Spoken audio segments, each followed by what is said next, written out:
Professor doctor Mujeeb Abbasi, consultant general surgeon. आज हम आपसे बात करेंगे, एक कॉमन कंडीशन है जिसे हम हेमरॉइड्स या पाइल्स या उर्दू में बवासीर कहते हैं, जो कॉमन है मेल और फीमेल दोनों में, और उमूमन ये 40-45 साल से लेके 55-65 साल तक की उम्र के लोगों में ज़्यादा कॉमन है। हमारे पास पाकिस्तान के स्टैटिस्टिक्स तो नहीं है, लेकिन अमेरिका में ये इस उम्र के एज में 50% लोगों को कॉमन होता है। और ये हेमरॉइड्स या पाइल्स क्या हैं? ये बेसिकली जो पखाने वाली जगह है वहाँ के इंटरनल ये एनल कुशन्स होते हैं। ये खून की पतली नालियाँ हैं 3 पोजीशंस पे, जिनमें गंदा खून जब जिस्म में इस्तेमाल होने के बाद वापस जा रहा होता है तो वो अमूमन नलकियाँ पतली होती हैं। ये मैन्युफैक्चरिंग है कुदरत की, जिनको वेन्स कहते हैं। ये बेसिकली वेनस कुशन्स हैं और ये अमूमन 3 पोजीशंस हैं। अगर आप पखाने वाली जगह को क्लॉक की तरह समझें तो 3 o'clock पे, 7 o'clock पे और 11 o'clock पे अमूमन ये पाए जाते हैं। ये एक नॉर्मल हर इंसान में होते हैं एनल कुशन्स। कुछ लोगों में अगर नहीं है तो वहाँ पहले से सर्जरी की है, अगर आपको एज अ डॉक्टर एग्जामिनेशन पे नज़र नहीं आ रहे तो, लेकिन हर एक में होता है। और ये अमूमन सिम्टोमेटिक नहीं होते, लेकिन जब सिम्टम देते हैं तो उसको ज़ाहिर होने की वजूहात में जो हैं वो उसकी इटियोलॉजी ये है कि किसी शख्स को अगर कॉन्स्टिपेशन है लॉन्ग टर्म, या डायरिया है लॉन्ग टर्म, या ओवरवेट है। ख़वातीन में ख़ास करके जब उनको हमल के दौरान पेट पे ज़्यादा प्रेशर होता है बच्चे की वजह से, तो उसकी वजह से जो आंत का आखिरी हिस्सा है जिसे हम रेक्टम कहते हैं, बड़ी आंत का, उस पर प्रेशर पड़ता है तो ये इंगॉर्ज हो जाते हैं और उस वजह से वो ज़ाहिर होते हैं। और उमूमन ये हमें पता तब चलता है पेशेंट को जब वो उसे पखाने में खून आता है तो वो डॉक्टर की हेल्प सीख करता है। और इनके बेसिकली वजूहात जो हैं, मैंने आपको जिस तरह बताया कि कॉन्स्टिपेशन है, डायरिया है, वज़न का बढ़ना है, ख़वातीन में हमल का ठहरना है, या कुछ लोगों में पेट में पानी भर जाता है, चाहे मर्द हो ख़वातीन, जिनको जिगर की या दूसरी बीमारियां होती हैं जिसमें पेट में पानी भर जाता है तो वो भी प्रेशर क्रिएट करता है। अच्छा, आम उमूमन जो पेट का प्रेशर बढ़ता है वो इनको जो सिगरेट पीते हैं उनको भी होता है, इसलिए कि वो अक्सर खांसते रहते हैं। और आप जब ज़्यादा छींकें आती हों या ज़्यादा खांसते हों तो पेट पे प्रेशर बढ़ता है। और ओल्ड एज में या बहुत ज़्यादा वज़न उठाने वाले लोग करके जो ज़ोर लगा के वज़न उठाता है उसमें भी पेट पे प्रेशर बढ़ता है, तो उसकी वजह से भी ये ज़ाहिर ओल्ड एज में इसलिए ज़ाहिर होते हैं कि ओल्ड एज में जो उसका सपोर्टिंग स्ट्रक्चर है, फाइबर्स हैं, वो थोड़े से कमज़ोर हो जाते हैं तो वो ज़ाहिर हो जाते हैं। अब इनके सिम्टम्स क्या हैं, साइंस क्या हैं, किस तरह पता चले? बाज़ लोगों को खून आता है, टपकता है इसमें पखाने में, बाज़ लोगों को दर्द होता है, बाज़ लोगों को छोटी सी स्वेलिंग हो जाती है। ये बेसिकली 2 टाइप मेजर इसकी टाइप हैं, इंटरनल हेमरॉइड्स और एक्सटर्नल हेमरॉइड। एक अंदर वाले, एक बाहर वाले। जो अंदर वाले हैं फिर उनके 4 ग्रेड्स हैं, ग्रेड 1, 2, 3, 4। ग्रेड 1 वो हैं जो अंदर ही रहते हैं और पता तब चलता है जब आपको पखाने में किसी को खून आए और वो डॉक्टर के पास है और डॉक्टर मुआयना करके बताता है कि उनको हेमरॉइड्स हैं। ग्रेड 2 भी इसी तरह है, जो अमूमन ज़ाहिर होते हैं पखाने के वक्त और आप फील होता है कि कोई चीज़ बाहर निकली है और फिर वापस चली गई है। ग्रेड 3 जो है वो ये है कि वो बाहर पखाने के वक्त कोई चीज़ बाहर आ जाए, कोई गोश्त का टुकड़ा, और फिर वो अंदर हाथ से जब वज़ू करते हुए उसको पुश किया जाता है तो वो अंदर चले। ग्रेड 4 जो है वो बाहर एक दफ़ा आ गया तो अंदर नहीं जाता। ये तो इंटरनल हेमरॉइड्स के ग्रेड हो गए 1 से लेकर 4 तक। एक्सटर्नल हेमरॉइड्स जो हैं वो बाहर ही रहते हैं और वो स्किन के नीचे एक स्वेलिंग सी हो जाती है और जो अंदर पुश नहीं हो सकते। अब इनकी साइन सिम्टम्स ये हैं कि कुछ लोगों को ख़ारिश होती है, कुछ लोगों को जलन होती है, कुछ को दर्द होता है और कुछ को खून आता है। ये सारी चीज़ें जब आप डॉक्टर की हेल्प लेते हैं तो वह मुआयना करके आपको बताता है कि आपको हेमरॉइड्स है। इसकी एग्ज़ामिनेशन करना बहुत आसान है। डॉक्टर एक छोटे से आला पखाने वाली जगह पे डाल के अंदर देख लेता है टॉर्च की रोशनी से और उसे नज़र आ जाते हैं हेमरॉइड्स से।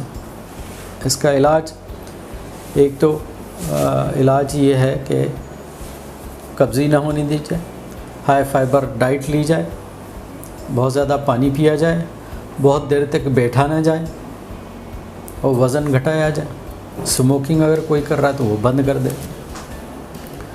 फिर दूसरा नॉन सर्जिकल ट्रीटमेंट उसकी ये है कि इसको अगर वो ग्रेड 1 और ग्रेड 2 है तो उसके लिए एक बैरन बैंड कहलाता है, रबर बैंड कहलाता है, वो एक सर्जिकल आले के साथ उसमें उसके ऊपर चढ़ा दिया जाता है तो वो उसको सुकेड़ देता है और खुश्क होकर वो गिर जाता है। दूसरा ये है कि उसमें हेमरॉइड में केमिकल एक इंजेक्ट किया जाए ताकि उसको खुश्क कर दे। तीसरा उसका तरीका ये है कि उसको जो है एक हाल या हेलो का प्रोसीजर कहलाता है, जो अल्ट्रासाउंड प्रोब डाल के और उसको टाई किया जाता है धागे के साथ। लेकिन इन सब में किसी में भी कट नहीं दिया जाता, कोई चीरा नहीं लगता। और चौथा है कि उसी को लेज़र के साथ जला दिया जाए। जो एक्सटर्नल हेमरॉइड्स हैं, जो ग्रेड 4 के हेमरॉइड्स हैं, उनके लिए और ग्रेड 3 में भी बाज़ दफ़ा आपको चीरे या चाकू की ज़रूरत पड़ती है, प्रॉपर सर्जरी करनी पड़ती है। आज के दौर में वो बहुत कम होती है, लेकिन होती ज़रूर है, इसलिए कि डिपेंड करता है कि आप डॉक्टर के पास कब जा रहे हैं। अगर आप वक्त पर डॉक्टर के पास चले जाते हैं और वो ग्रेड 1 या 2 या अर्ली 3 स्टेज है तो फिर तो उसको सर्जरी से पहले ही उसको इंजेक्ट किया जा सकता है, बैरन बैंड लगाया जा सकता है या लेज़र करके उसको ख़त्म किया जा सकता है। अच्छा, इसकी ट्रीटमेंट की जाती है जो नज़र आ गया, जो बड़ा होके सामने नज़र आ गया। ये नहीं कर सकते कि जी क्योंकि उमूमन 3, 7 और 11 के हिस्से के करीब होते हैं तो बस आपने चाहे आपको नज़र आए या ना आए आप वहाँ इंजेक्ट कर दें या रबड़ बंद, ऐसा नहीं है। जो 3, 7 और 9, 11 o'clock पे अगर आपको नज़र आ रहा है उसी की आप ट्रीटमेंट करते हैं। ये ज़रूरी नहीं है कि वो दोबारा वो आए, लेकिन ये हो सकता है कि अगर किसी मरीज़ को सिर्फ 2 हेमरॉइड्स हैं जो उस वक्त नज़र आ रहे हैं तो डॉक्टर उसी की ट्रीटमेंट करेगा। और कुछ अरसे के बाद उसका जो 11 o'clock वाला है वो किसी वजह से ज़ाहिर हो गया है तो फिर वो ये उसकी ट्रीटमेंट दोबारा करनी पड़ेगी। उमूमन मरीज़ ये समझता कि नहीं जी जो पिछली ट्रीटमेंट हुई थी वो शायद नाकाम हो गई, ऑपरेशन कामयाब नहीं हुआ, ये दोबारा इसलिए हो गया। दोबारा इसलिए नहीं हुआ, दोबारा ये हुआ कि उस वक्त जब ट्रीटमेंट पहले की गई थी तो उस वक्त वो नहीं ज़ाहिर हुआ था। और ये बहुत कॉमन सा प्रॉब्लम है, लेकिन हमारे यहाँ कुछ सोशल टेबूज़ हैं, कुछ ख़वातीन के पर्दादारी है, मज़हबन है, तो हम बहुत देर के बाद डॉक्टर से रुजू करते हैं।